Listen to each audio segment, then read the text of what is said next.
Pilihan utama anda. Thank you for listening to Radio Institute of Islamic Understanding Malaysia, IKIM FM. Inshallah, our next segment would be Shaping Tomorrow, a segment that offers conversations on major ideas and key terms that will help you to better understand Islam and its solution for the contemporary world.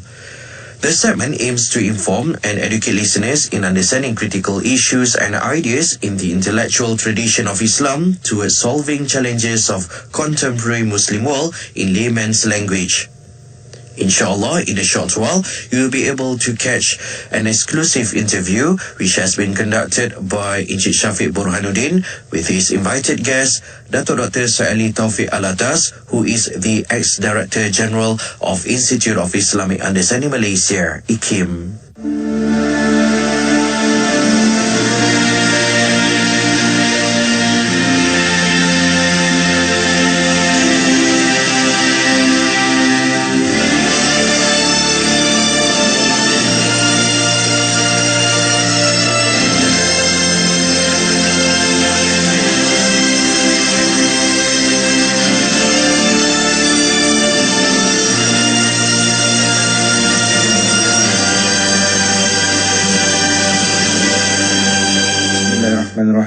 Assalamualaikum warahmatullahi wabarakatuh. This is Muhammad Shafiq bin Burhanuddin, Senior Research Officer at the Institute of Islamic Understanding Malaysia, IKIM. Alhamdulillah, we are indeed very honoured to have with us for this exclusive interview Dato' Dr. Said Taufik Alatas. To begin with, just a brief background about our guest today. Dato' Said Taufik Alatas was previously the Director General of the Institute of Islamic Understanding Malaysia, IKIM, at the appointment of the former Prime Minister of Malaysia between 2005 to 2009, and subsequently he was appointed as the advisor at the Al-Bukhari Foundation, Malaysia.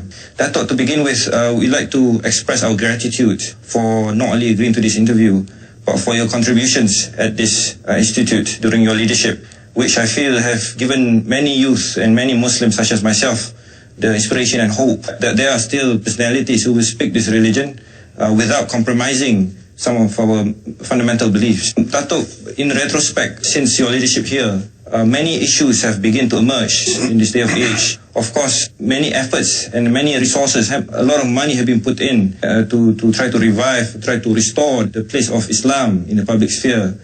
We know, for instance, there has been a project called Islamization propagated by certain groups in many parts of the Muslim world, and a lot of money has been spent in the Islamic financial institutions as well. Not to mention in terms of education as well, in terms of our universities in the Muslim world. How do you feel with regards to how these resources and these energies that has been spent over the years? Thank you very much, Shafiq. Yes. And thank you also to IKIM for inviting me today. To answer your question, I think we should say that the problems that we were trying to overcome during my time and the problems that exist today are the same. They have not gotten better. In fact, in many respects, they've gotten worse. And although we have tried to address some of these concerns, because the problem is quite large and it requires not just one individual, but many individuals to overcome this, yes. I think it's a big hurdle, especially when you have a lot of elements that work against you. Okay. Chiefly amongst these elements is, I think, this corruption of knowledge. I mean, before we spoke about this, and I think if we were to try to explain what this means, if someone who is not, or someone who is not prepared to clearly understand and elucidate a certain element of knowledge, he is not qualified to, and therefore, whatever he tries to propagate will not be what it actually is. In other words, if someone gives you a piece of knowledge and you claim to have understood it and mastered it, but then when you try to teach it, it becomes different for the worst. This is the corruption of knowledge. And this is actually what happens in the Muslim countries today. We don't understand many things, and yet we claim to understand them. Now, earlier you just said just now about this project of Islamization. My father has spoken about this and written about this in the early 70s. It was his platform. It was his idea. But his idea, and then the subsequent idea of Islamization propagated by these groups that you mentioned, yes, is completely different. On the one hand, my father was speaking of the Islamization of knowledge in terms of what is this Islamization of knowledge. Sure. Chiefly, it was to Islamize what had not been Islamized, or rather what had become other than Islam. And the way to do this to begin with was through the language. So Islamization begins with language. Now, his idea of Islamization was more of a substantial Islamization, whereas the one that you speak of, this Islamization, is more formative. They're more interested in the outward appearance of the Muslims, not of knowledge itself. Whereas my father was speaking of knowledge, part of knowledge. Islamization through language. Once you play with the language or change the language, what happens is the understanding of that thing that is described by that language becomes altered, because mind and thought, thought and language are reflexive. And if you start changing the language, then the thought also becomes different. Similarly, if you have something in your mind and you don't know how to express it, it might not be what you have in your mind when you express it, because you don't know how to express it properly. Now, this is actually what Islamization was, not the formative or the outward appearance that these institutions that you mentioned are doing, where they are talking more about the Muslims, their outward behavior, not their inner behavior and not their knowledge faculties. And this is, in my opinion, this is a big corruption, because what you are doing is, it's like there's a saying, isn't it? The saddle is different, but the donkey is the same. This is what we are doing. We are changing the saddle. The donkey remains the same. This is the problem. Like you said, this course about trying to store the Muslim situation, current state of affairs, has been done. I think, since the time of your father in the 70s, even at the level of the OIC. Do you feel that perhaps the mistake is pertaining to how they see what the problem is, really? Because they have not really understood that the problem is linked to something internal, something to the Muslims' understanding, like you said, the problem corruption. Definitely. Yeah. Well, I don't know why you bring up the OIC, because in reality, I don't think the OIC also has contributed much to the Muslims. Okay. Now, you notice that I'm talking about Muslims. Yes. We're not talking about Islam here. Because Islam doesn't need defense. Islam is by itself already a perfect and clear and merciful religion, actually. The damage that's being done in the name of Islam is being done by the Muslims. Of course, we can blame the West as well, but the West has always had this program. It's not something new. There is no such thing as Islamophobia. It's all a demonization program. Demonization of Islam and the Muslims. But it becomes easier today to demonize because of the Muslim behavior, because of the way the Muslims are behaving. And therefore we shouldn't be talking about how to advance Islam. It's not Islam that needs advancing. It's as if we don't understand the Quran itself when it says we have perfected your religion for you this day, isn't it? Yes. There's no more perfecting or advancing that we can do. Who are we? The problem is the Muslims themselves. The Muslims have corrupted knowledge. Yes. And the Muslim leaders are the ones to blame. And the problem is now that this has become in the realm of politics. Politics now has taken over. In reality, this reminds me of being in the 11th century Europe. 11th century Europe was a very dark time. There was no vibrant seeking of knowledge at that time in Europe. This only happened hundreds of years later. And even then, they called it a renaissance. As if there was something there to rediscover to begin with. A renaissance means that, to rediscover. In other words, you are supposing that there is something that you have discovered beforehand, and only now you are rediscovering, when that's not the case, isn't it? So you really can't call it a renaissance, but that's then.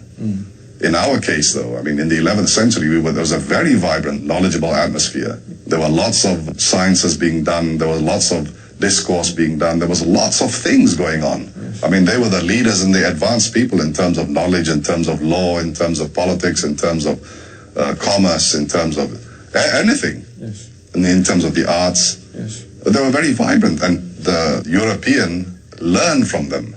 For instance, 11th century, we are talking about Andalusia now. Andalusia was a time, this is Ibn Rushd, the time of Ibn Rushd, the time of all these philosophers, these theologians, all their ideas were milling around at that time. Right. And the European countries, they bordered Andalusia. Yes. And yet, how is it that they didn't really get to know much about what was happening in Andalusia? Peter Abelard was one person at that time who was benefiting from the discourse in the Muslim Andalusia. Yes. Peter Abelard was the one who was saying that we should not simply take theological or theology. We should not simply understand it by its, letter, that they should use reason. He started saying we should use reason to understand theology. Oh, this was a great anathema to the church, a great affront to them. They didn't want that. And therefore they asked, what's his name? Saint Bernard of Assisi, to argue with Peter Abelard. I mean, this is how the control of the church and the control of the politicians at that time, they were the lords of the feudal system. Yes. They worked hand in hand to control the population. The more ridiculously ignorant you were, the better for them. Right. They were the ones. The church would control what you think, how you think, what books you could read, Right. what books were allowed. In today's terminology, you would say they were the ones who would determine what is haram, what is halal. And we have this problem today. Yes. We have this problem with these so-called leaders of the Muslims, Yes. the so-called knowledgeable ones, the ones who are heaped on awards and all kind of recognition. For what?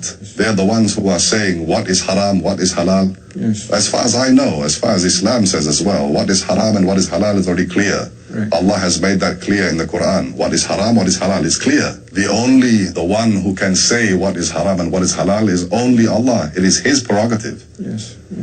Who are these people then, therefore, today, to say this is haram, this is halal? I mean, they are causing great ignorance, and they don't see it because they are so arrogant. And this is the problem. When I was here at IKIM, I used to say this, and yet they are the ones who have done a campaign of exclusion against us because of this. I mean, this is true, this is a fact. A campaign of exclusion. Yes. Therefore, they think that we don't know anything, that we should be ignored. We are the arrogant ones.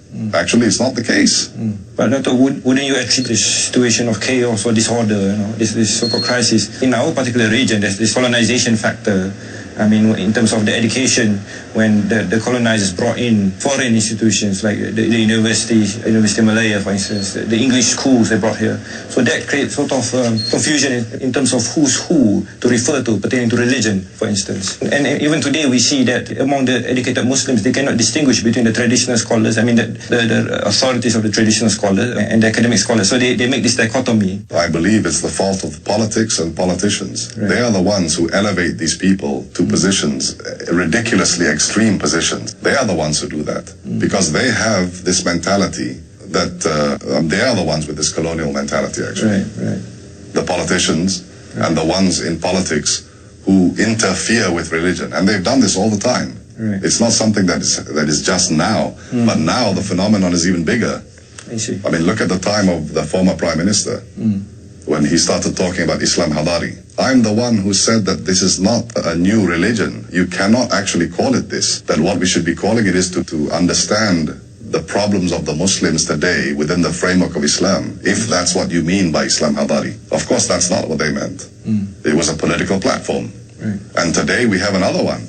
Yes. Today we have this wasatiyah. Yes. Everything is moderation, kasadaharan in Malay. Yes. But it's ridiculous, as if it comes from the Quran. And these are the people who are propagating, the ones from these so-called elevated scholars, the ones who are elevated by the politicians. That's why I'm saying that politics and politicians have now manipulated religion for the masses.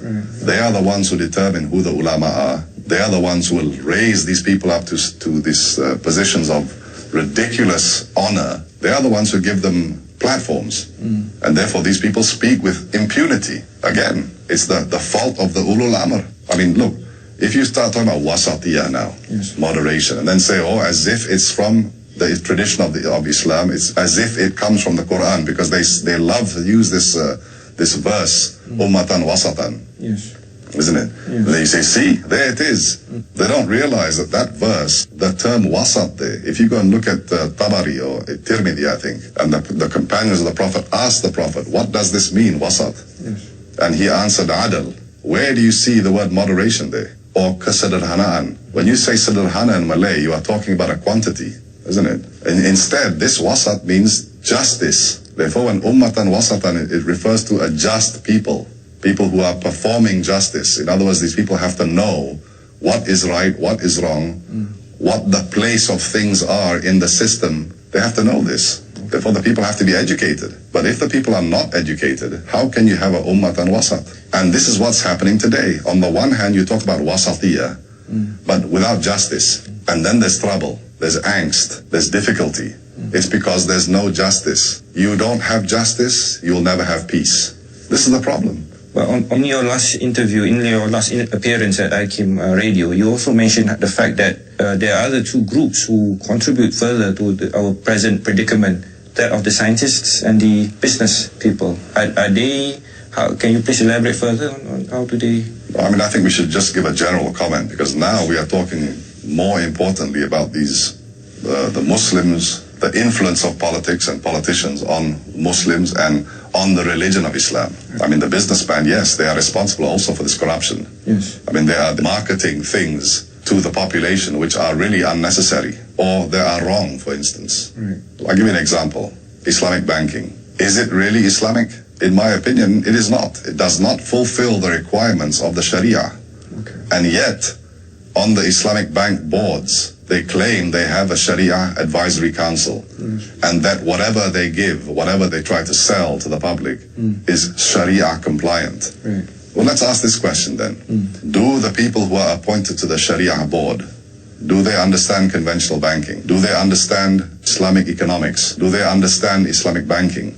Are they very familiar with the law? Do they know all these things? I mean, really know. Do they know theology? Do they know what it means when the Quran talks about riba? Do they know what riba means there? If that's the case, they will be the ones advising the banks. Yes. But is that the case? Or is it the case that they don't understand conventional banking? The banks summarize what they want to do, and they present it to the Sharia board, and they tell the Sharia board, this is good for us. Therefore, this is good for the Muslims, which means that we want your rubber stamp to make it Sharia compliant. Because how is it, if you say you are Islamic bank and that you are doing Islamic banking, how is it when you issue sukuk, when you talk about sukuk and you issue sukuk, this sukuk is issued to pay off the debt of a country, yes? Or they issue this sukuk, pay off for development, the cost for development. They want to develop, let's say, the light rail transit, the monorail. Okay. They'll issue sukuk. Okay. Who buys this sukuk? It's the local public, generally speaking. I'm not saying that it's always the locals. No. It's mostly the general public who pay for this. So they are the ones who pay for the development of this project. Now, if you want to say this project is Sharia compliant, first you have to look at another thing. If you're going to build something like this, how does it impact the environment? Let's not forget that we have to pay attention to the environment. If we are talking about Islam, we are being a Muslim ourselves. We have to look at the environment, our concerns for the environment. How does it impact the supply of water? How does it impact arable land that we could use to supply food? What kind of waste will the project generate? All these things have to be answered by the Sharia board before they can tell the bank, yes, we want you to issue sukuk. But I don't think that's being done. I'm not saying that it isn't. I just don't know.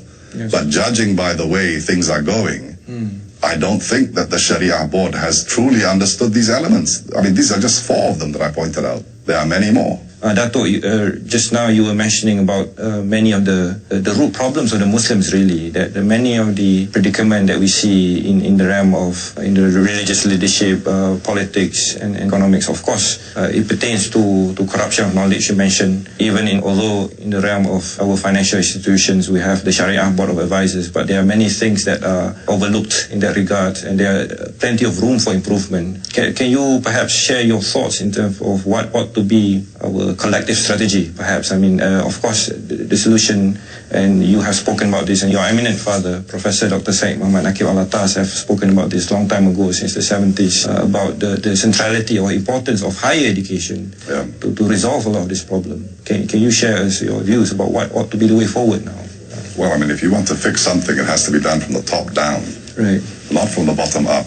Okay. And in this case, when we are talking about education, it has to be from higher education. And of course, we have had experience in this because we have established, my father did establish the International Institute of Islamic Thought and Civilization in the late 80s. But then, again, because of political interference, they interfered and they've decided to destroy it. And now it does not exist anymore. Okay. And this is a big tragedy. Yes. Even though they have, when I say they, I'm talking about the politicians and politics. Okay. Even though they have the means to restore something which was beneficial, something which was good for them as well. Yes. They've chosen to do the opposite, to destroy. But this is the way of ignorance. This is the way of arrogance. And this is what we suffer from. If politicians would steer clear of things that they knew nothing about, for instance, Don't start talking about Islam, the theology, Islam, the religion. You don't know. That's not your job. Your job is as an administrator. And if you were to administer things in their just manner, you wouldn't see the problems we are having today. I mean, education is a big element when it comes to how to revive or how to go forward, the way forward. It's education. Everyone says this. Education, education, education, education. What type of education? Higher education to begin with. It's from higher education that you can get the knowledge as to how to develop a curriculum. It's from higher education that you come with innovation. It's from higher education that you get inventiveness. If you don't have a proper higher education system, which we don't, you are not going to be innovative. You are not going to be inventive. You are not going to be successful. You are not going to come up with new curriculums. Malaysia has been using a higher education board, a higher education board to examine the curriculums, to examine how to make the public schools better. Yes. And they've been doing this for decades. Sure. Where are the results? It means there's something wrong. Something's not right. Could it be the constitution of the people in this board that don't know what they're doing? Yes. Could it be the fact that the politicians behind this are not supportive? Could it be that they're not interested? I get the feeling that we are really not interested. I don't think the politicians and politics in this country is really genuinely interested in higher education. If they were, why would you cut the budget of the universities? It's very important to keep the budget. And now you pretend as if, no, the universities have to be self-subsistent. They've got to be like Harvard. I mean, for God's sake, Harvard is a very old university. Right. It has a very long tradition. You first have to have a tradition. We don't even have a tradition yet because of the interference of politics. We can't even start a tradition. Once we start a tradition, the interference comes and is destroyed.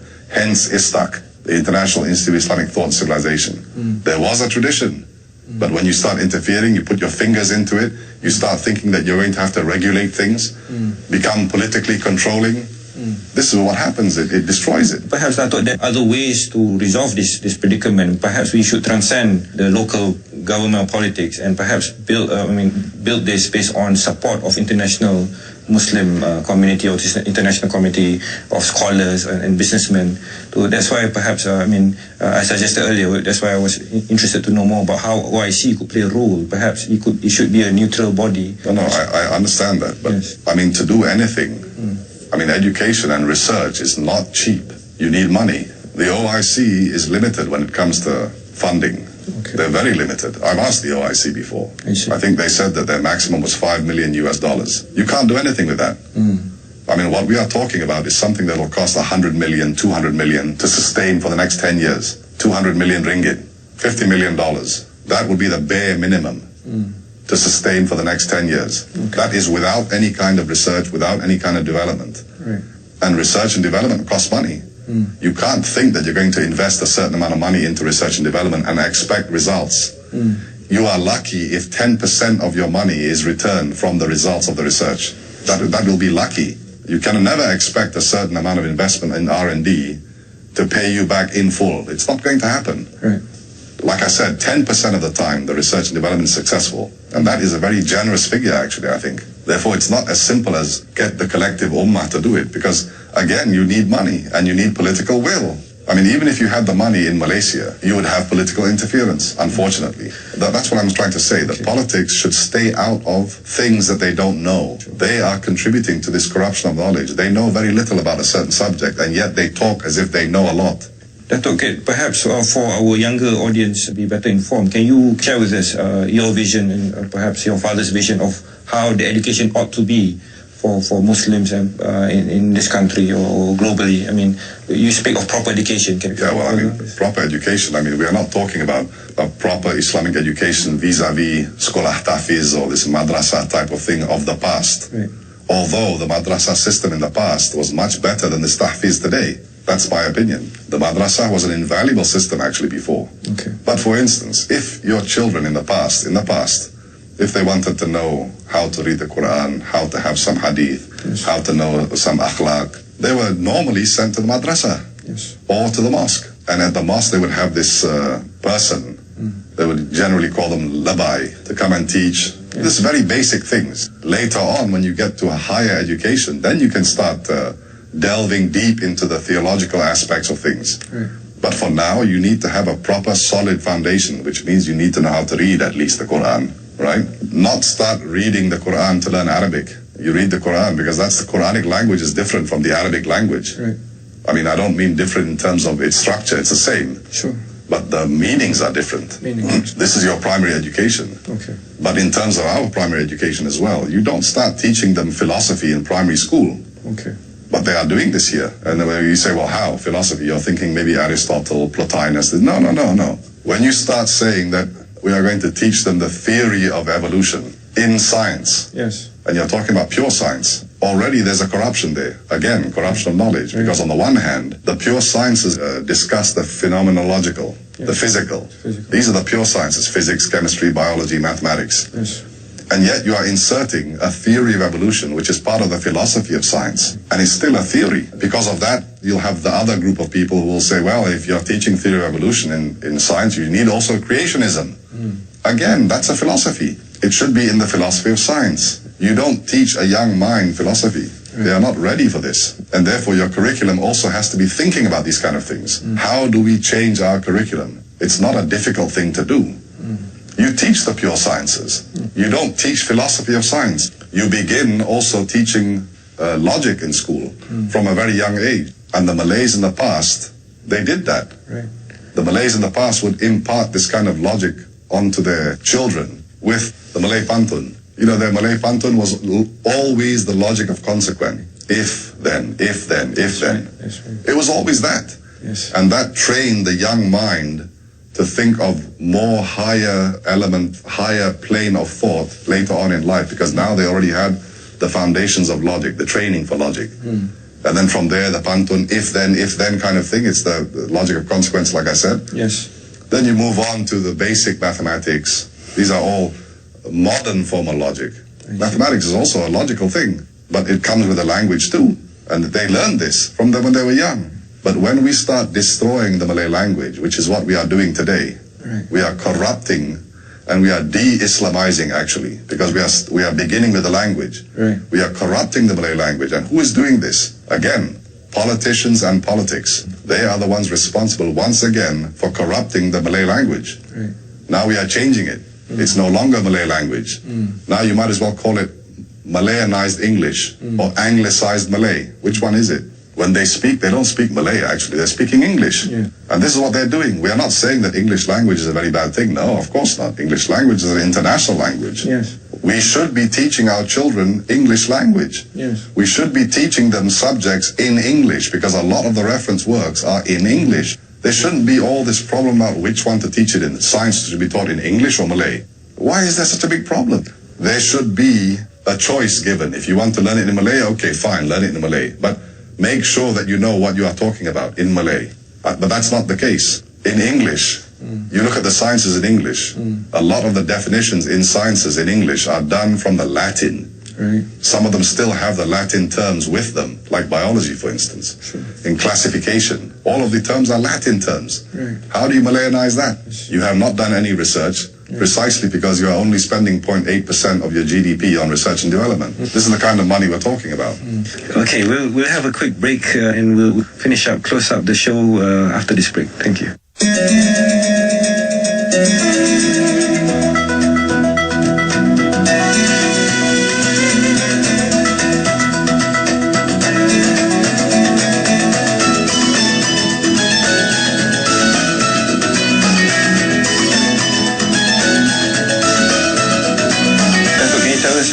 You touched quite at length about the importance of having more education for research. What ought to be the priority? I mean, apparently many of our universities are giving priorities to research, but again, funding. But assuming they have the funding, what research ought to be the priorities in our... No, I disagree, actually. Our universities don't have the funding for research. A lot of the professors are very upset and they were complaining about not having enough money to do their research. Right.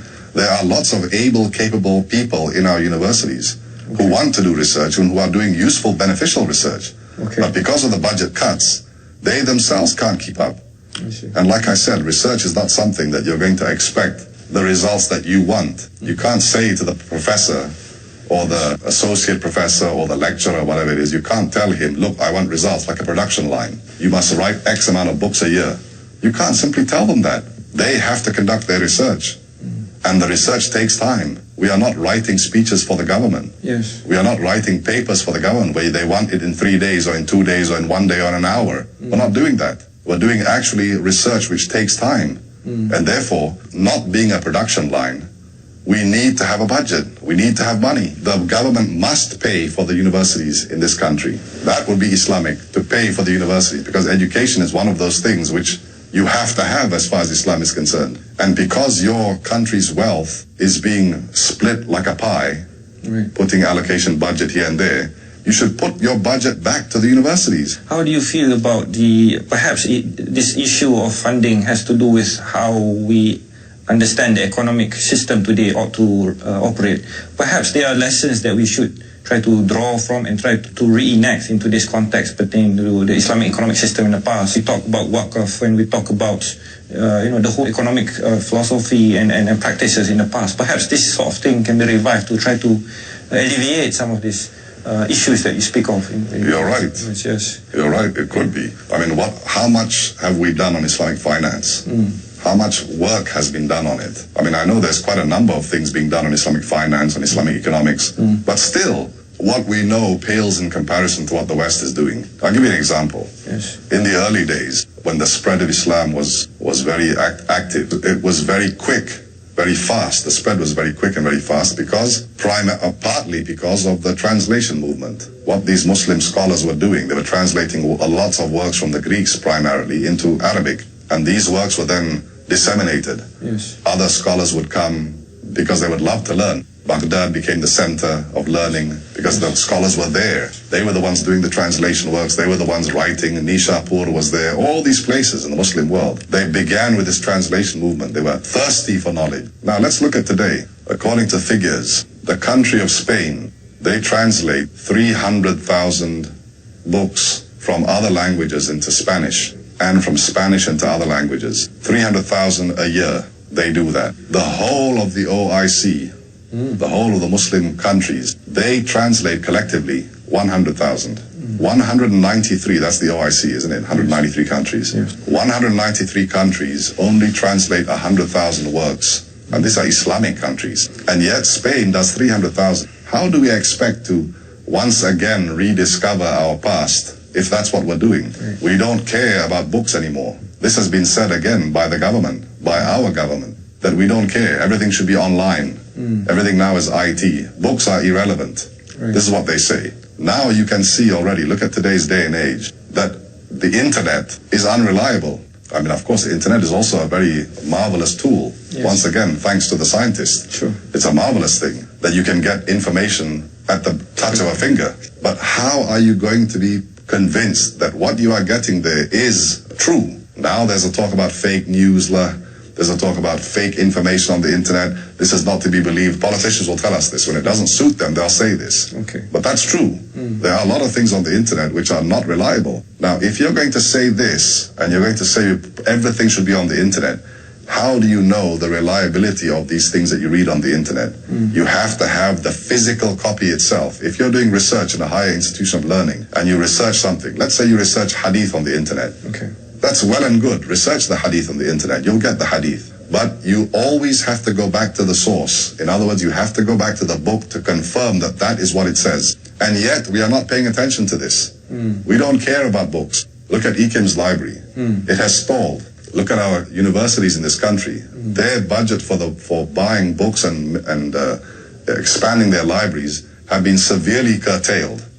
More emphasis now is on the internet. In our primary schools, just now you were talking about we are doing a lot of scientific things in the primary schools. Now we're pretending to go towards what they call STEM, science, technology, engineering, and mathematics. Yes. How successful is that? I didn't see a very glowing report just a few months ago about STEM. But what about history? Oh yes, our politicians will say it's very important. History is very important. But what history? According to whom? What they mean is political history which benefits them. But that's not what we are talking about. We are actually talking about the passage of history where we can actually learn something. But up to this point, what we have learned from history is that we have learned nothing from history. This is what we have done. Dato', I mean, perhaps you could shed light further. From what I gather from you, I suppose one of the pressing strategies or pressing action that ought to be taken is perhaps placing people in their proper places. I mean, like you said, even your distinguished father pursued in establishing or maintaining this very important institute called ISTAC was interfered. And you seem to suggest that they are capable, reliable professors or academicians who can do the job. But how do you suggest, supposing that the politicians, they are willing to consider your suggestion, and I mean, where do they begin? Should they retrain themselves? Should there be more kind of discourses with the academicians, with scholars such as yourself? What do you suggest? We've had discourse with the government. I have had discourse with the government. Okay. I've had discourse with people in the government. They're not interested because they think, I'm speaking personally, because they think that I would be bad for them. Because if I don't think that they are doing something which is right, I will tell them. They don't like that, of course. I mean, we have become like the general population of the Arabs. Education is a bad thing. This is how we have become. A little bit of education is dangerous for the politician. And this is the problem. I mean, it's easy to say that we can just retrain, read this, read that, but it's not that easy when you actually think about it, because it's not something that you can do overnight. I mean, this country has been independent now for 60 years. Have we gotten better from the time we gained independence, or have we gotten worse? On the one hand, we would say yes. As far as infrastructure, as far as development, of course, that's a very limited definition of development as well. We are talking just simply about infrastructure. Have we become better? There will be some who'd say yes. There will be some who'd say, no, we are lacking this, we are lacking that. Right. But that one we can add on later. But then, what about the mental education? What about the spiritual education? Have we become better or worse? Now we have to look at our condition today, our state today. If our akhlaq, if our culture has been eroded, if our akhlaq has gone down, how can we say we've become better? If we start becoming more conscious of the way we dress, just to be like part of the masses. Right. That is a herd mentality. That's not a conscious decision that you make on your own. It's the part of the herd mentality, that you have to dress a certain way, you have to do this a certain way, you can't do this, you can't do that. Then there's more haram, more halal. I mean, look, it's ridiculous. In today's time, I mean, if you were to just go back 50 years or 60 years or even 70 years, I don't think you would find this many fatwas on what is haram, what is halal as they do today. You go to the mosque on Friday prayers. The khatib is supposed to stand up there and he's supposed to be conscious of himself and realize that he is supposed to represent the Prophet, Prophet Muhammad. Yes? Yes. He's not supposed to stand up there and condemn one person, condemn one organization, condemn one group. Prophet never did that. He's not supposed to go out there and start talking nonsense. He's not supposed to go out there and start talking politics. How do you feel about the ulama in the other parts of the Muslim world? I mean, they too speak of a renewal. I mean, even I believe the scholars in Al-Azhar, and then, for instance, there are positive developments in North America. We have the first Muslim college, the Zaytuna College. I mean, do you see that there are pockets of small groups of scholars, traditional scholars, who will try to strengthen the unity and try to address this problem at the root? Yes, I mean, yeah, of course. There are efforts being done, no doubt. There are scholars who are doing these efforts. But where are the scholars who are going to talk about how to move forward, what we need to do, how do we have to educate ourselves, what do we need for education? Where are those people? Where are the ones who can come to a government and say, this is not our education curriculum, it should be like this? Where are they? I'm not talking about the ones who are saying, well, we should go and start teaching Arabic of the Quran in school. That's nonsensical. I mean, we should start thinking about how our curriculum should be developed. Where are those people talking about this? I mean, I have ideas about how to do this, but I'm not about to say this now, because I know how they are. I mean, today we have those people, isn't it? We have the ones who will steal your ideas without acknowledging, and then they will try to implement what they think belongs to them. And then when they fail, they'll say, well, you see, your idea doesn't work, after they've stolen it and claimed it for themselves, which is what happens all the time. Dato', before we end, perhaps if you could share with us one advice before we conclude, in particular to the Muslim youth. I mean, we are, I suppose, more cognizant of the issues that you speak of, although you have much more experience. So if there's one thing that you would advise to the Muslim youth in terms of their mental state of mind, in terms of their attitude, so that they could progress much better Okay. than their forefathers, please. I think the Muslim youth, they need to impress upon their politicians and the political leaders that they are not going to sit down and take this lying down, that they want proper education, that they want to have dynamism, they want to be innovative. Yes. And in order to do this, they need to impress upon them to give them the resources. I don't mean just in terms of the funding or the capital, in terms of also the professional level and the skill that can be imparted upon them by people like us, people who know what we are talking about, not simply just, the political panderers. Don't confuse Islam with Muslim. Islam is one thing. This is a religion. This is the name of religion practiced by the Muslim. But Muslim behavior should not be a considering factor to blame the religion, because the religion, this is what language does to you. The Western world has always been trying to use this word Islamic people, the Islamic this, Islamic that, and they always use the word Islamic. And this is done on purpose. Because when you emphasize this word, like when you say Islamic people, the emphasis now is not on the Muslim. You are emphasizing the religion. But it's done on purpose. Islamic this, Islamic that. It's always like that. Instead of saying clearly the Muslim. And it's true. Muslim youth today should realize that the Muslims today are predominantly the ones who are actually the focus of the world's attention, are predominantly the extreme groups. And don't think that the extreme groups are simply the ones who have the turban on, the long jalabiyah, the ones with the tasbih. These are the extremists. You can recognize them just by sight. Right. Don't think that, because that's only one side of the coin. Remember, there's another side. The other side is the ones who are deficient. Right. They are also extremists. The ones who are way thinking that everything should be secularized. We don't mean that in terms of secular, when we say secularized, we don't mean that everything should be this worldly. No, we don't mean that primarily. We mean that the way that their mentality is shaped, again, through the language. Right. Be very careful of the language. The Malays should understand, especially the Malay of today, the Melayu Baru of today. The Melayu Baru, they are the ones who are in a very sorry state. This is why I'm careful. We're not going to say the Malays. The Melayu Baru are the ones who are causing the problems. Not the Malays, the Melayu Baru. These are the arrogant group. These are the ones who are changing the language, changing the mentality, trying to dictate their will on others. Right. These are the extremists. Be careful of them. Thank you very much, Datuk. We really appreciate your time of sharing us your thoughts, your experience, your wisdom.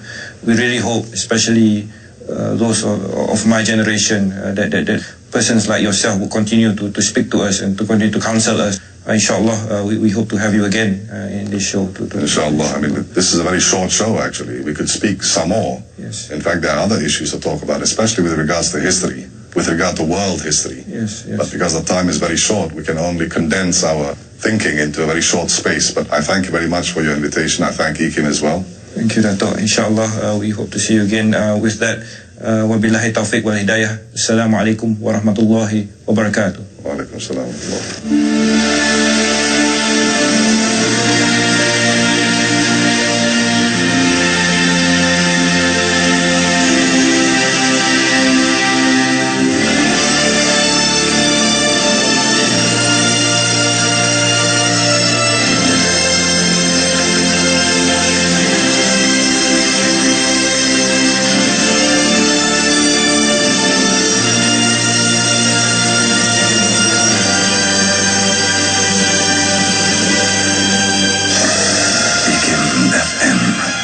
Saluran Institut Kefahaman Islam Malaysia.